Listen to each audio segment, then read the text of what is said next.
Halo sahabat YouTube, jumpa lagi di Ruang Cerita dan Motivasi pada sesi video kali ini ya. Salam sehat untuk kita semuanya.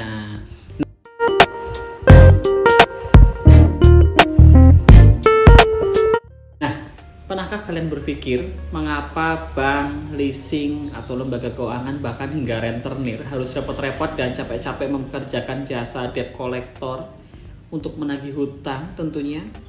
Nah, karena orang yang menghutang memang suka lupa ingatan atau pura-pura lupa begitu. Ya nggak sih? Nah, menagih orang yang hutang itu lebih sulit daripada yang tersulit. Jadi, lebih sulit dari yang paling sulit. Ampun-ampunan lebih rumit dari yang paling rumit. Ngomongnya nggak enak, ditahan bikin nyesek, lebih nyebelin dari yang paling nyebelin pokoknya begitu. Jadi susah, bener gemes ya. Nagih hutang kok kayak meminta-minta, kayak pengemis. Padahal ya uang kita sendiri begitu, bukan uang orang lain. Ya? Lalu pertanyaannya, kenapa begitu? Nah, padahal kalau kita ngutang biasanya kita tak usah ditagih sudah dibayar ya harusnya. Tepat waktu, on time, nggak bisa tidur kalau masih punya utang tentunya. Bikin kepikiran terus, pusing mikirin utang dan kepengen melunasinya, bukan? Ya kan? Nah, coba sahabat pikir deh. Prinsip selanjutnya mengenai hutang. Jangan gunakan diri kalian sebagai standar ya. Standar kita itu bukan standar untuk semua orang. Faktanya tukang hutang yang dikit-dikit hutang mayoritas juga adalah dicari susah, ditagih apalagi. Kadang cuma berjanji dan ngomong nggak ada uang. Telepon-telepon malam ya. Malam telepon, maaf. Jadi malam telepon merengek, ngemis-ngemis gitu. Tapi postingan di sosmednya kece-kece. Hidupnya foya-foya, glamours dan sebagainya. Nah, bagi di antara kita pernah memberi hutang untuk pinjaman pada teman, sahabat, kerabat, bahkan orang yang selainnya. Nah, sebenarnya memberi pinjaman utang kepada orang lain adalah perilaku yang baik dan mulia. Bagus ya, baik. Tetapi kadang kenyataannya tak mengenakan juga. Terjadi saat waktunya tiba begitu. Jadi kayaknya mulai dari sekarang pikir-pikir ulang deh sebelum menghutangi teman, apalagi yang jarang ketemu ya. Kalau saudara sih mending ya. Mengapa? Sebab kebanyakan pemberi hutang akan sengsara saat menagih. Susah seperti pengemis yang minta-minta, maaf ya. Udah itu udahlah uang kita sendiri, saat kesepakatan udah jatuh tempo, biarkan mundur, bebannya suka lupa atau sengaja melupakan, bahkan belum ada, tapi dia sering makan enak. Facebooknya aktif terus. Ini bukan saran yang akan membuat kita jadi manusia kejam dan jahat ya, apalagi kikir begitu, jangan pelit dan kedekut. Nah, sebaliknya ini adalah saran yang akan membuat kita mungkin lebih tenang, mudah dan bebas dari masalah yang tak perlu. Dan masalah yang tak mengenakan seperti di atas tadi ya, yang aku bahas tadi. Dan juga dengan utang akan merenggangkan sebuah hubungan ya, pertemanan atau persaudaraan begitu. Nah, barangkali kita perlu memahami prinsip hutang ya, jenis-jenis hutang dan bagaimana kita tidak terlibat dalam urusan ini. Coba diingat, kita juga harus bisa jadi bijak ya saat memberi hutang dan apalagi menjadi penghutang begitu.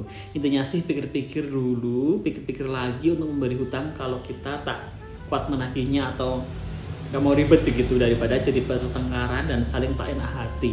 Meski kadang memang tidak tega ya bila ada yang ingin pinjam tak dikasih, apalagi lagi merengek-merengek, sedih, bingung dan memohon-mohon begitu. Kita kalau ada uang ya pasti pengennya membantu ya, tapi kebaikan kita kadang-kadang disalahgunakan. Tapi memberi hutang juga kadang lebih mengesalkan lagi saat menagihnya, membingungkan bukan sahabat? Jadi semua terserah kita deh, yang penting hidup tetap tenang dan tidak terusik karena kita tiba-tiba jadi penagih hutang. Begitu. Nah, kemudian apa hal yang perlu diperhatikan? Oke, hutang adalah seperti simpanan ya. Berarti hutang adalah celengan. Hutang yang berasal dari orang-orang yang sedang membutuhkan bantuan kita, baik itu teman atau keluarga yang sedang kesulitan ekonomi. Hingga untuk memberi makan dan memenuhi kebutuhan mendasar saja sangat kesulitan. Nah, ini untuk kita jadikan celengan ya, simpanan. Nah, baik itu orang asing yang nyasar di jalan, orang-orang sakit dan jenisnya ya.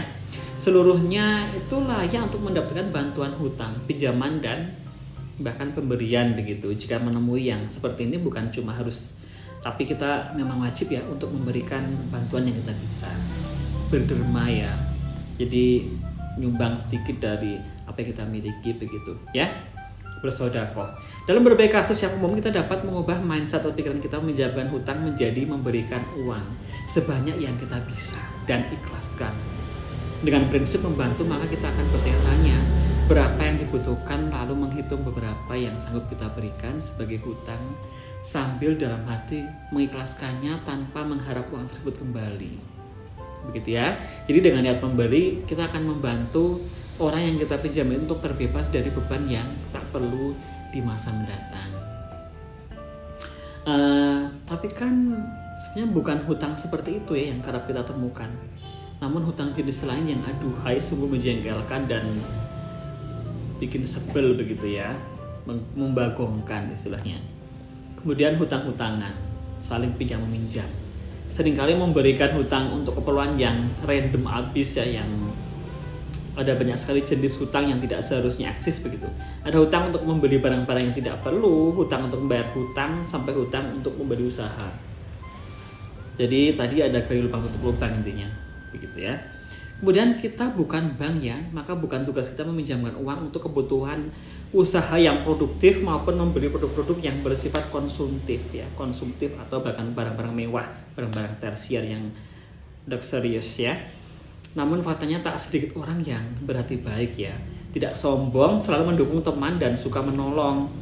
Tapi suka menolong tidak sama dengan suka ngutangin dong, itu beda jauh ya. Mohon bagi yang suka utang-utang, mohon pengertiannya, kita bisa memposisikan diri ya. Rasa kita butuh dipinjemi, kalau ada yang minta atau nagih, yang mohon segera diusahakan begitu ya. Nah, tolong menolong sesama teman dapat memberikan kebahagiaan ya. Tapi hutang menghutang sama teman akan merusak hubungan persaudaraan sekaligus persahabatan. Jika kita meminjamkan uang untuk menolong, ada banyak hal lain yang dapat dilakukan ya selain meminjamkan uang. Kita dapat mendukung usahanya, mungkin membeli produknya, melarisi istilahnya ya, memberi saran atau menemaninya begitu. Ya guys ya. Terus jika kita meminjamkan uang untuk menanam budi baik, kebaikan agar dapat ditolong orang lain kali saat kita butuh pinjaman, oke, percayalah itu tak akan terjadi kecuali kita juga tukang hutang. Begitu. Sesungguhnya memang tidak terlalu banyak ya hal positif dari sikap saling hutang. Jadi saling hutang menghutangi sama teman dan kerabat. Sebab janji tinggal janji, manis saat minjem uang berarti manis saat mengembalikannya. Begitu harusnya ya, ternyata manis saat pinjem, nanti pahitnya saat ditagih susah. Ya, jadi pada kenyataannya ada banyak hutang yang berakhir tidak dibayar atau harus ditagih sekuat tenaga, hingga harus ngegas ngomongnya, mungkin emosi, marah-marah, bahkan mengumpat. Jangan sampai ya. Padahal itu uang kita sendiri loh, uang kita sendiri yang kita hasilkan dengan keringat kita sendiri, dengan perjuangan kita. Butuh waktu untuk mendapatkannya dan perjuangan kita yang luar biasa ini untuk mengumpulkannya. Ya kita bisa memilikinya ya, terkumpul sejumlah itu. Kita mungkin punya rencana untuk uang tersebut, kita sudah mengeluarkan tenaga untuk mendapatkannya. Kenapa kita harus mengeluarkan tenaga ekstra untuk mendapatnya kembali? Nah jadi kalau kita menghutangi orang, menghutangi saudara atau teman, bahkan apalagi teman yang jarang ketemu, tolong pikirkan dulu ya, pikiran baik-baik. Jadi jangan langsung approve ya, bilang pinjem langsung transfer, begitu ditagih susah. Nah jangan sampai, itu akan menyulitkan diri kita sendiri tentunya.